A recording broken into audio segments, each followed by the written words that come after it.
Mesdames, Messieurs, bonsoir. Merci de prendre le rendez-vous de cette édition d'information. Patrice Talon a reçu en audience à son cabinet ce mardi 23 février François Albert Amichia, émissaire du président ivoirien Alassane Dramane Ouattara. Les deux personnalités ont échangé sur l'élection du président de la Confédération africaine de football. Les détails sont à suivre en début d'édition.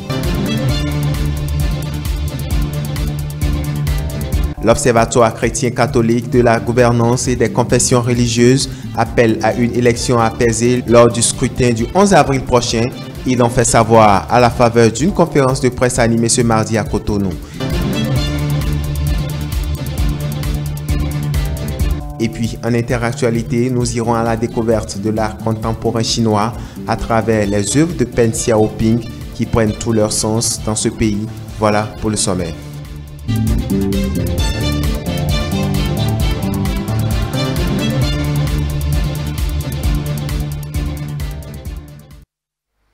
Le chef de l'État, Patrice Talon, a reçu en audience à son cabinet ce mardi François Albert Amichia, émissaire du président ivoirien Alassane Dramane Ouattara. Les deux personnalités ont échangé sur l'élection du président de la Confédération de football.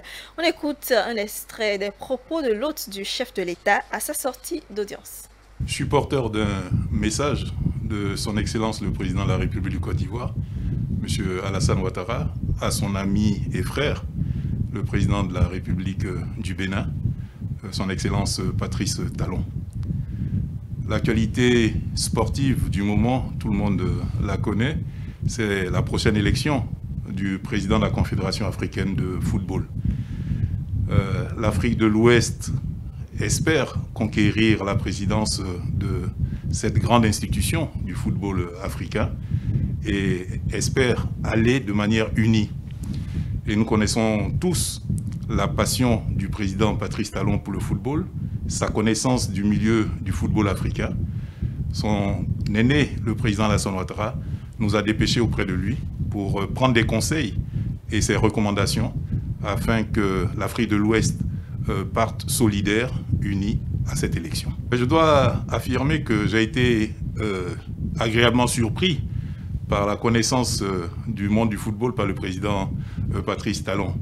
Il nous a développé la politique qu'il est en train de mettre en œuvre ici et il nous a fait part de recommandations que nous allons traduire à notre ministre des Sports, à notre Premier ministre et au président Alassane Ouattara afin que le 12 mars soit une date historique pour le football ouest-africain. L'avantage d'être en même temps maire d'une commune d'Abidjan, la commune de Trècheville, où réside une forte communauté béninoise.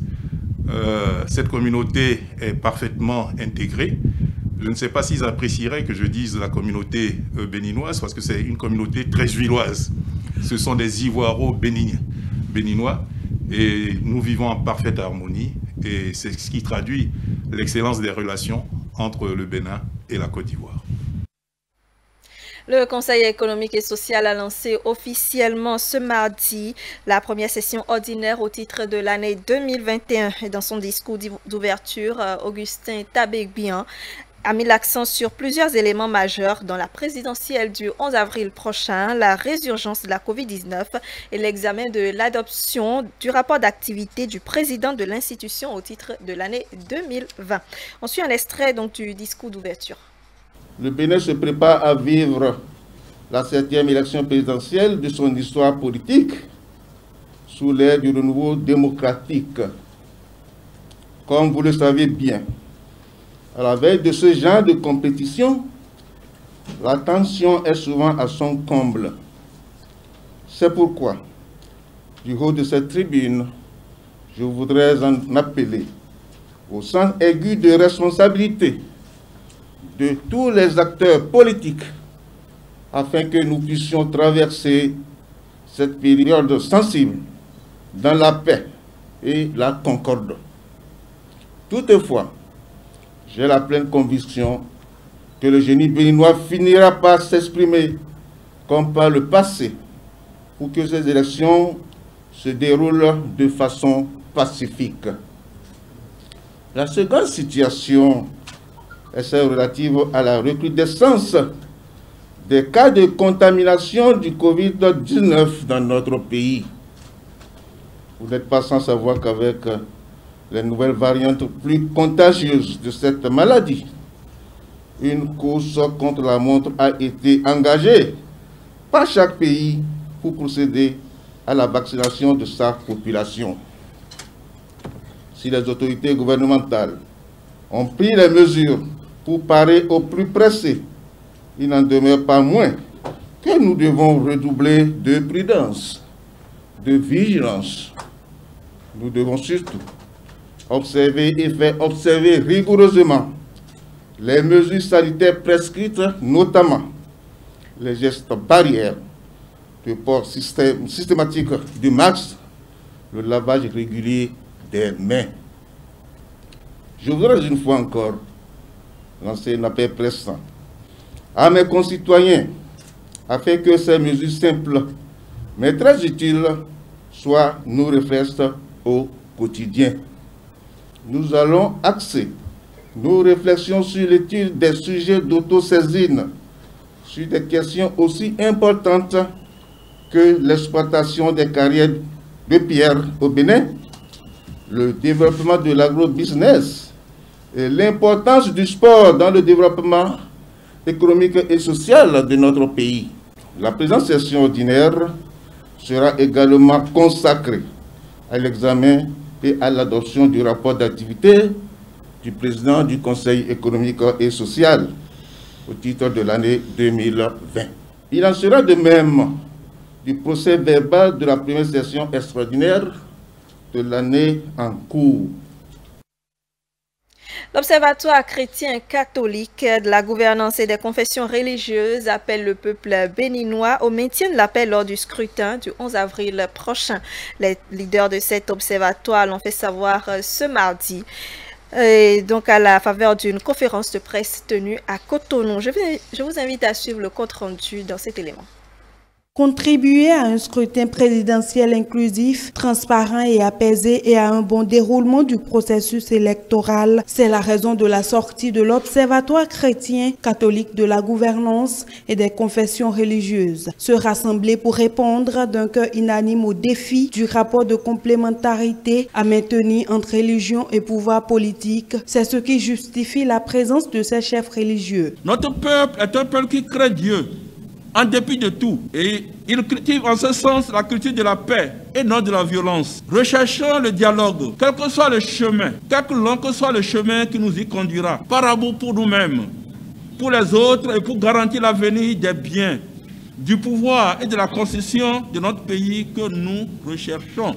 Nous sommes tous concernés, citoyens et acteurs politiques. Notre pays a besoin de l'esprit de fraternité, de dialogue, de justice, de pardon mutuel et de la réconciliation. Il est temps qu'en dépit des difficultés, des torts subis, nous osions faire chacun un petit pas vers l'autre, vers l'échange, le dialogue, même informel, entre frères et acteurs politiques de tous bords. La contribution constante de tout acteur de la société civile, politique et autres à l'organisation dans le dialogue d'une présidentielle inclusive apaisée est importante car les élections passeront et les relations humaines devront continuer. Il importe donc de savoir gérer ces périodes pré- et post-électorales pour la paix sociale dans notre pays. Le père Nathanaël Yaovi Souédé et le chargé du dialogue interreligieux à l'Union islamique du Bénin exhortent le peuple béninois à œuvrer pour la paix. La prière renouvelée, intense et abondante pour notre pays est capitale dans le contexte actuel de sa vie politique, notamment à cette phase du processus électoral. Nous vous invitons, chers concitoyens croyants, femmes et hommes de bonne volonté, à offrir au Bénin de voir tous ces enfants s'unir d'un seul cœur et d'une âme pour demander au Seigneur le pardon pour les manquements de ces enfants en matière de fraternité, de justice et de travail promoteur de développement. J'exhorte donc tous mes co-religionnaires et tout le peuple béninois, quelles que soient nos foi et nos bords politiques, à observer des moments de prière et de jeûne pour la paix dans notre pays tout au long de cette période électorale et bien après. Observer les moments de prière et de jeûne, c'est d'ailleurs à ce titre que ces chefs religieux invitent le peuple béninois selon le calendrier suivant. Le vendredi 26 février 2021, journée nationale de jeûne et de prière entre 13h et 14h, et du samedi 27 février au vendredi 26 mars, prière quotidienne pour le pays et prière et jeûne les vendredis 5, 12, 19 et 26 mars. Un autre point de presse ce mardi, celle de la plateforme des organisations de la société civile africaine pour la démocratie et l'assistance électorale, qui a tenu donc à appeler les citoyens béninois à promouvoir la paix pour que l'élection présidentielle se déroule en toute quiétude. Voici un extrait de la déclaration au micro de Karine Adeniyi et de Sylvain Aïlioto. Le peuple béninois se prépare pour aller aux urnes le 11 avril prochain. Mais le processus électoral, quant à lui, se révèle une source de tension entre les partis politiques.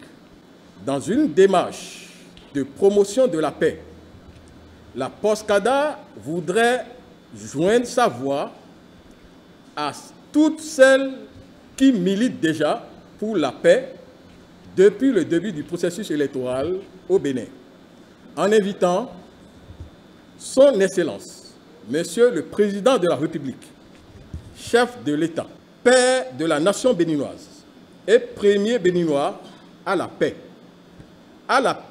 au nom des 12 millions d'âmes dont il conduit la destinée. Les partis politiques et les acteurs politiques à la préservation de la paix, à l'unité nationale, en se gardant de toute déclaration tendancieuse, d'appel à la riposte ou de toute autre forme de violence. La Cour constitutionnelle, seule institution, seul juge de la régularité et de la viabilité des opérations électorales, a veillé sur les intérêts du peuple béninois suivant cette disposition constitutionnelle. Il nous plaît de rappeler à la mémoire de tous les dates du 19 au 28 février 1990 qui ont changé l'histoire de notre nation. Chers politiques, l'histoire se répète et nous voulons à nouveau compter sur la collaboration de tous pour rehausser nos valeurs démocratiques. Peuple béninois, chers citoyens, leaders religieux, organisations de la société civile, dans un cœur uni, manifestons notre amour pour la patrie par la prière. Notre plateforme, la POSCADA, pour sa part, participera au processus électoral le 11 avril en déployant une mission d'observation sur toute l'étendue du territoire national. Suite à la recrudescence des cas de Covid-19, une de nos équipes de reportage a fait un tour au marché de friperies et alentours pour faire le constat du respect ou non des gestes barrières. On note qu'il y a relâchement et le ministre de la Santé, les citoyens conscients de l'ampleur que prend le mal, invitent à l'observance des 10 mesures afin que tout le monde soit protégé. Stélia Padono.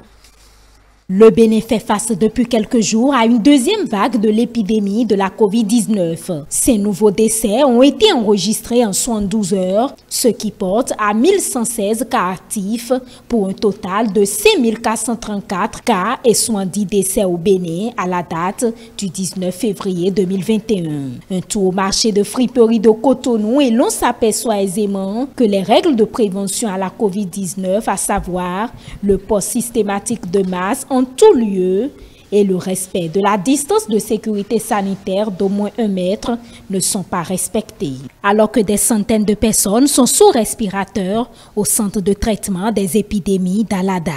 C'est le lieu pour les citoyens exemplaires rencontrés d'inviter tous les Béninois au respect des principes de base de lutte contre la propagation de la Covid-19. On a constaté que beaucoup de gens ne portent pas. Donc moi je porte, donc j'invite pour tout le monde de porter ça. C'est bon pour la santé, pour notre sécurité aussi. Tout le temps, je sors avec mon cache-nez, tout le temps, à tout moment, je sors avec mon cache-nez. Donc, ce que je vais dire, comme ils ont dit, il y a coronavirus, donc tout le monde, nous sommes obligés pour porter notre cache-nez. Si nous sommes beaucoup, parmi nous tous, on doit séparer 1 mètre. Je veux souhaiter que le coronavirus, Dieu n'a qu'à faire. Ça n'a qu'à partir. Tout le monde va être à paix. La Covid-19 reste et demeure une réalité et les Béninois sont invités au respect des gestes barrières. Au volet magazine de cette édition, Chimène Dadé nous amène donc dans l'univers des mèches et le choix de certaines femmes et jeunes filles à en faire usage. Du point de vue religieux, les avis diffèrent selon chaque obédience. Suivez. Elles sont de plus en plus nombreuses, ces femmes et jeunes filles qui font recours de nos jours à l'usage des mèches dans leur coiffure. Des mèches de différentes catégories sur le marché qui sont multiformes. On les trouve de forme artificielle, fabriquées à base d'éléments plastiques ou naturels. Sur la question de leur choix à l'utilisation des mèches ou non, l'avis des citoyens varie selon leur conception. C'est une bonne chose parce que ça nous rend plus belles. Mais dans d'autres religions, eux ils disent que c'est pas une bonne chose à faire. Mais selon moi, c'est bon quand même. Le port des mèches, c'est une bonne chose selon moi.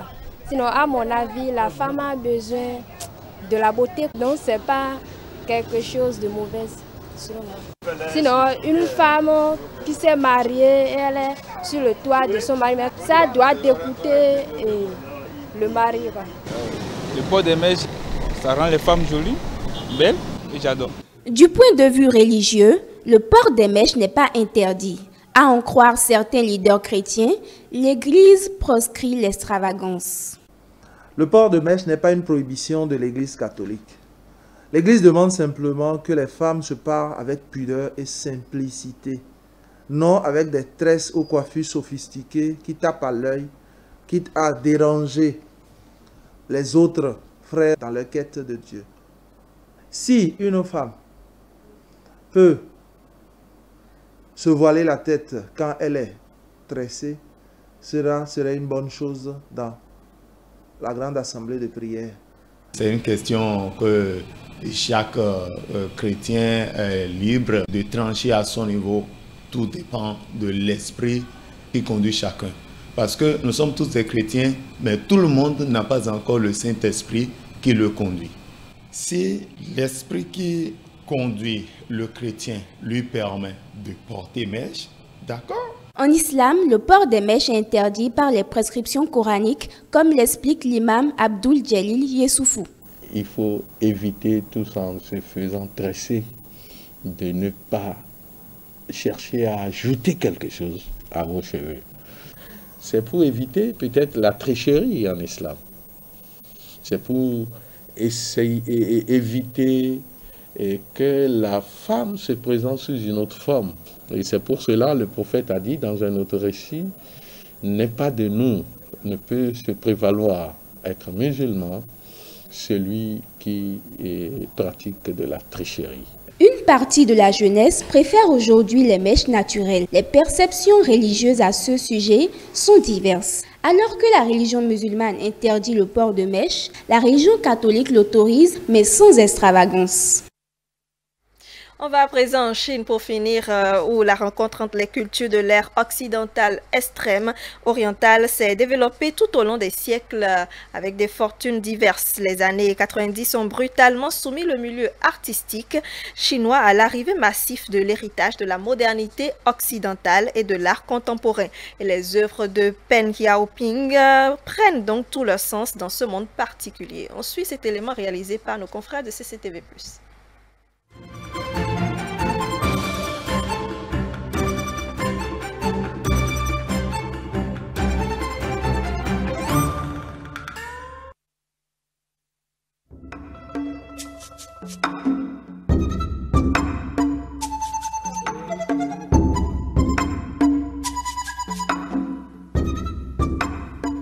dans la plus pure tradition des célébrations du Nouvel An chinois. On trouve ce genre de figurines qui représentent des légendes et des contes chinois. Alors, de quoi s'agit-il en l'occurrence? Ici, nous avons le dieu de la fortune, à ses pieds un crapaud. Ce crapaud était méchant. Le dieu l'a apprivoisé et dressé afin qu'il recrache des pièces d'or. Ensuite, le dieu enfile ces pièces d'or le long de cette corde et se met à jouer et à sauter avec, car il est très joueur, ce dieu-là, voyez-vous. C'est vraiment de la belle ouvrage, entièrement faite à la main.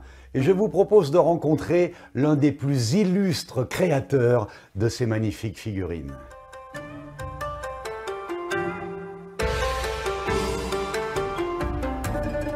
Nirao, Laoche, maître. Voici Monsieur Pan et voici sa fille Tian Tian. Enchanté. Alors, on m'a dit que vous pratiquiez cet art depuis 57 ans. Vous avez commencé à quel âge? À 3 ans. Je vous présente le Mozart des figurines chinoises. Comment procédez-vous alors? Vous prenez donc un genre de pâte à modeler, c'est ça? Montrez-moi. 捏面人呢都是由圆形成的。你看这个头它是圆的，那么脚呢也是从圆演变而来，长的、方的，三角的这样。那么现在我做的呢是这个牛的耳朵，也是圆的啊，圆的呢形成小的水滴形，这样把它呢安在这个牛角的下边，哎。Ouf, la précision. Vous pouvez m'aider à fabriquer quelque chose avec vous? Oh oui, oui, super. L'année du buffle. Donc on commence par malaxer et puis... On ne sait pas trop ce que c'est comme animal. Oui, j'ai vu des papates. Et puis couper.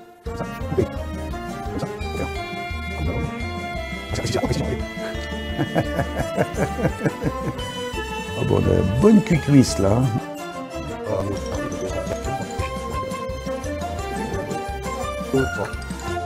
Voilà le résultat final. Nous avons ici ce qui a été réalisé par Tian Tian, ici, et ici, ce que j'ai pu faire. Il n'y a pas photo. Voici ce que le maître a fait. Non seulement c'est tout petit, mais je cherche le défaut. Il n'y a aucun défaut.